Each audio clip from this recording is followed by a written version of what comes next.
Sand is definitely one of the bigger challenges for many, many riders. And there are multiple sand videos on my channel, but turning is a whole different game.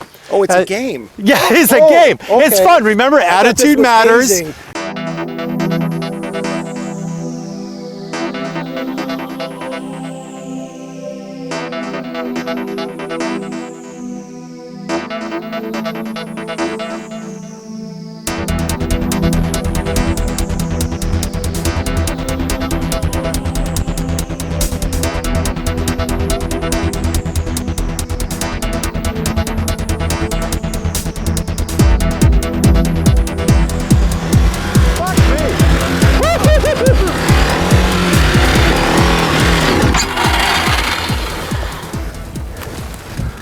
Huh.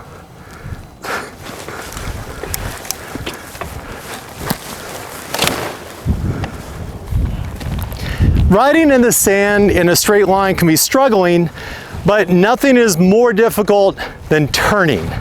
When we turn in the sand, the best way to think about it is it's very much just like doing a U-turn. The way I U-turn in a sand, and when I'm practicing here today, is trying to get as tight as possible. I could do this big, long, sweeping, berm or run through the sand if I have all the distance. But where I generally find myself going, man, this is gonna suck, is when I'm on a trail or limited space and I don't have a lot of options. Every time I have to make a tight turn in deep blue stuff, that's a challenge. And so my whole goal was to practice that skill set. I was trying to make it as tight as possible. To do that, there's a couple of things that I did that are kind of breaking normal rules. The basics, of course, are I'm staying plumb to the contact patch of the tire, so I'm directly above it. So as I go in to make that turn, I'm staying on the outside of the bike and rotate underneath me, and I kind of rotate my body, lock in with my legs. That way I'm still over that foot peg, and I allow that bike to roll down underneath me, just like a regular U-turn. I'm doing the same thing, but I'm also going very slow, and I know that front end's gonna, there's not a lot of self-correcting tendencies at that speed. We're going too slow, and that means I have to have better balance. Now, because of your speed, Ben was talking about looking through and where he wanted to go his intended path of travel. When you were doing your turns, I, being the good coach that I am, went over to make a correction and told you to pick your eyes up a little bit because you were staring straight ahead. Show me go play in the sand. Yes. And just, yeah. Well, and that's the rule that I was talking about breaking. The general rule of thumb is you always keep your eyes up. You don't look at the immediate thing that's happening in front of you because it's too late. And in this situation, it's unique. And my goal was, as I approach to make my turn, I'm scanning the whole area so I know where I'm actually going. And as we're riding through the sand, we're creating new ruts, we're breaking up the sand. Some parts are packed down, some parts are really soft, which means as that bike's turning, that bike is changing speed and momentum. If I come around hard, I hit something soft, it wants to throw the bike out. I'm not looking down because I'm scared of hitting a rut. I'm not looking down because I'm scared of the rock. I'm not looking down because I'm scared of the speed. And that's why we coach new riders to keep their eyes up, because they look down because of fear and concern. What I'm doing is I'm using target fixation in a positive way. I'm using the fact that if I look there, I go there, and I want to know exactly what's about to happen and where I want to place my tire to the exact point. So I was looking down as I made those turns. But that's because if you want to put your tire in the rut, I have to look at the rut. Exactly. That's your happy place. Well, and oftentimes we hear target fixation used in a negative connotation. Don't target fixate. Instead, I like to speak positively. Use target fixation in the right application and stay on the trail. Stay on the trail, stay on the trail. Now you're telling yourself where you want to go instead of where you don't want to go. So I like that the vision is speed. It's speed dependent. Yeah. If I'm going fast, I have to look farther out. We can only ride as fast as we can process information.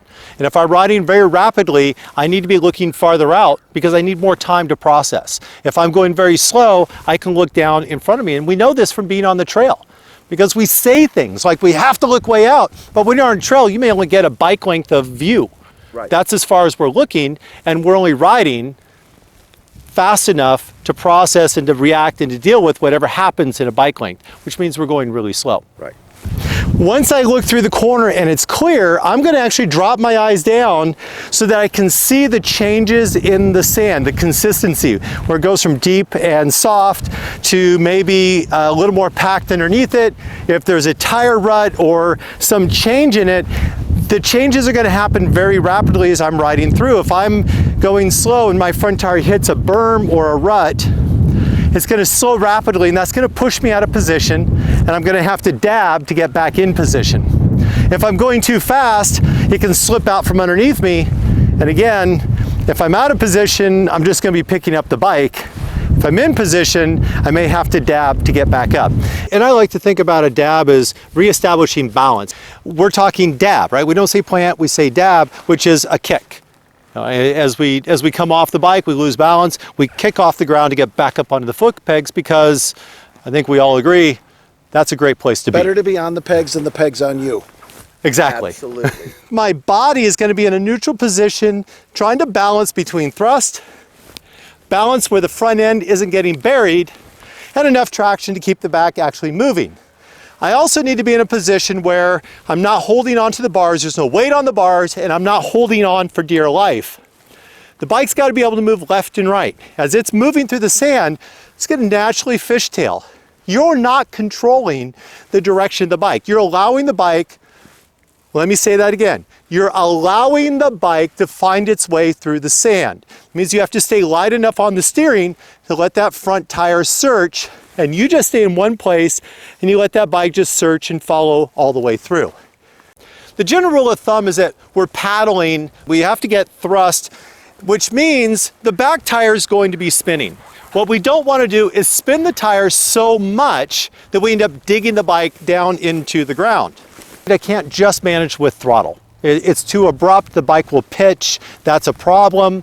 And so the two ways I can control that bike speed in that corner is either to drag the rear brake, not because I'm trying to slow, but because I'm trying to pull the back of the bike down to the sand and pitch the front up, or I can use clutch because I'm going very slow, and essentially I'm just doing a U-turn in the sand. Everything that I do in a U-turn I was doing here, with the exception of I'm looking down because the ground is changing much quicker as opposed to on pavement.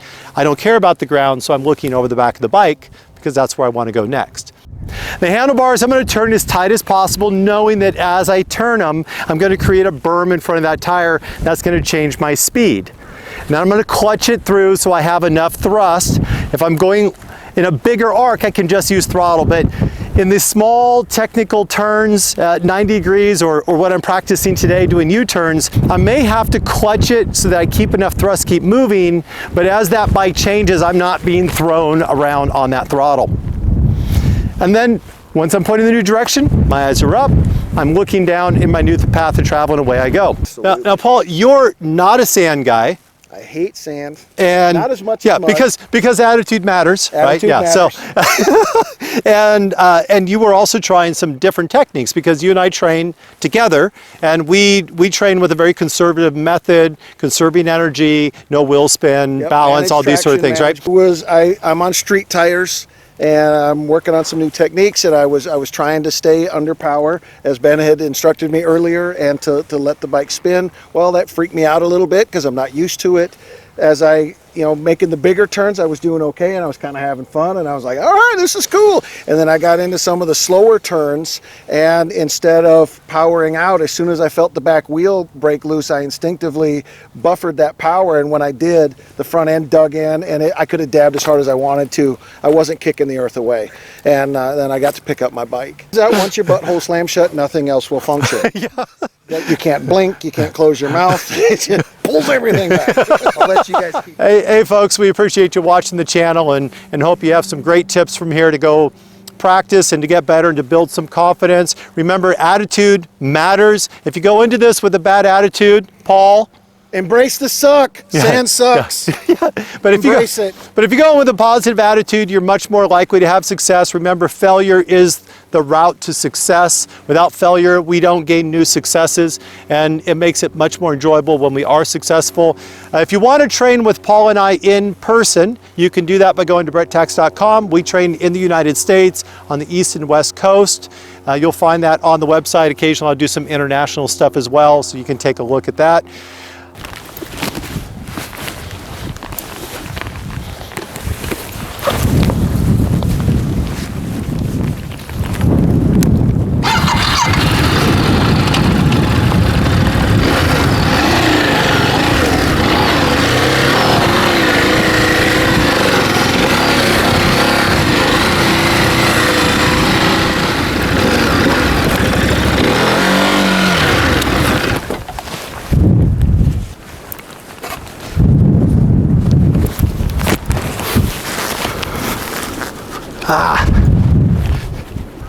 Oh, I can't do that.